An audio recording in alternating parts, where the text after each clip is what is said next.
Hey everybody, welcome back to The Way Ramen. So my dad dropped off some local fish called Menpachi this week.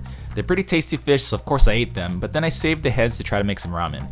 This is my first time trying to make a ramen fish stock, but I did some research and got some help on the Japanese techniques to best extract flavor from the fish bones.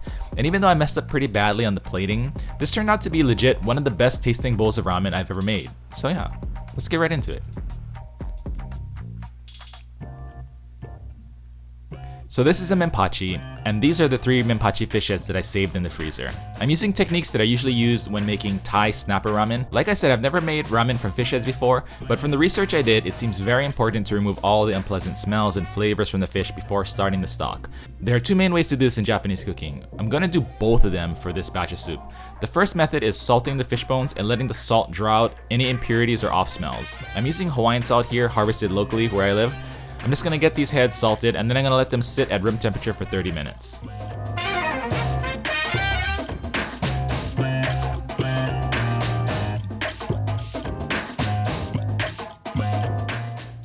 So after that, usually you blanch the bones and then start your stock, but I'm actually gonna just rinse them here and then I'm gonna broil the bones, which is the other method of destinking the fish bones. Usually you grill them, but I don't have a gas grill, so I'm just gonna use a broiler. It works just fine.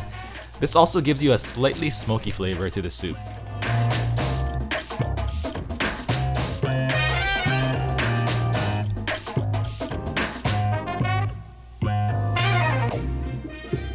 So after broiling the fish heads, I got them into a pot with about 2 liters of water and turned the heat on. I'm going for a chintan stock, or a clear soup stock in English terms, so I'm using an induction stove for this and setting the temperature to a fixed 180 degrees Fahrenheit. Then I added a piece of konbu. My thinking was the fish heads would probably have some sort of inosinic acid in them that I can boost with the glutamate in the konbu. Combining these 2 compounds boosts the perceived umami of the soup by up to 7 times if the ratio is close to 1:1. After 20 minutes, I removed the konbu. I sliced up some aromatics for the soup, aroma oil, and toppings. I wanted a very specific flavor for the soup, and so I'm just using ginger and green onions. I'm using the green part of the green onion for the soup, for the aroma oil, and for the toppings.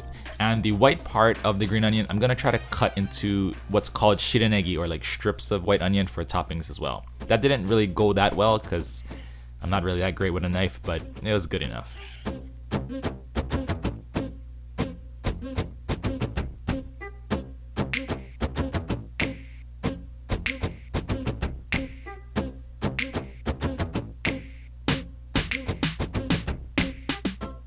I'm also gonna slice a lemon to use for a topping as well. After 30 minutes of cooking, I added 1 slice of ginger and some of the green onion, and I'm gonna let this soup cook with the aromatics for 1 hour from here.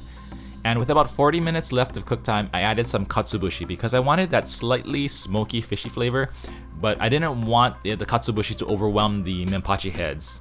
So this timing is really good for that. And after 1.5 hours of total cook time, I strained out the soup.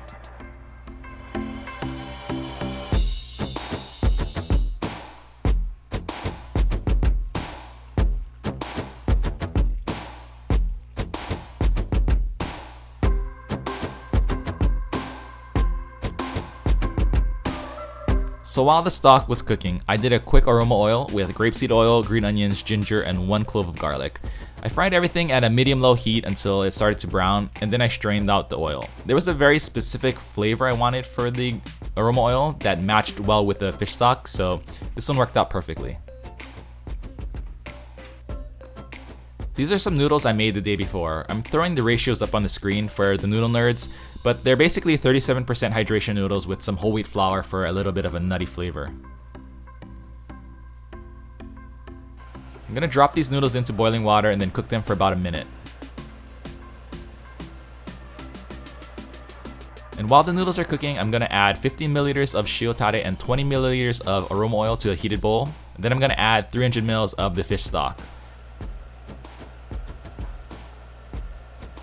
I strained out the noodles and then added them to the bowl. And at this moment, I just wanted a moment of silence for this beautiful soup that I worked so hard to craft because I'm about to wreck it because I just could not get these noodles to fold right. I think I literally spent 2 minutes trying to make it look good, like how I envisioned, and it just did not work, and I just completely wrecked the clarity of the soup I had.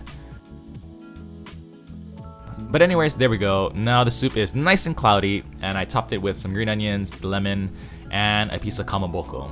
And that probably is the first bowl of Menpachi fish head ramen ever made. And while I never had fish ramen before, there was a specific flavor of a fish head soup my dad used to make for me when I was a kid that I was chasing. And this soup turned out really good, like legit top 5 bowls of ramen that I've ever made. And even though I messed up on the plating, I'm actually really proud of this bowl. For most of the videos on this channel, I've been just following recipes in Japanese books or Japanese recipes I find online, but for this bowl, I had to rely on my knowledge of techniques and flavors, and I wasn't able to depend on someone else telling me what to do. When the first sip actually tasted like what I was hoping for, it was some pretty huge validation that I'm on the right track. I'm still learning, I'm gonna make a lot more mistakes in the future, but for now I'm pretty happy that I could just make something that tasted good to me. Big shout out to Backyard Ramen for the help on how to prep the fish heads. You can give her a follow on Instagram, she's a really talented ramen cook. But anyways, I'd like to hear if you guys have ever made any ramen from your local ingredients in your area. You can do so by leaving it in the comments below, or you can join our ramen discussion in our Discord server. It's a worldwide community and you can get help from a lot of people there who know what they're doing when it comes to making ramen. As always, you can find me on Instagram at Way of Ramen, and you can check out my ramen podcast wherever you listen to podcasts. Just search Way of Ramen Podcast. Thank you guys all so much for watching. I hope you're all staying safe and healthy, and I'll see you all in the next video. Peace.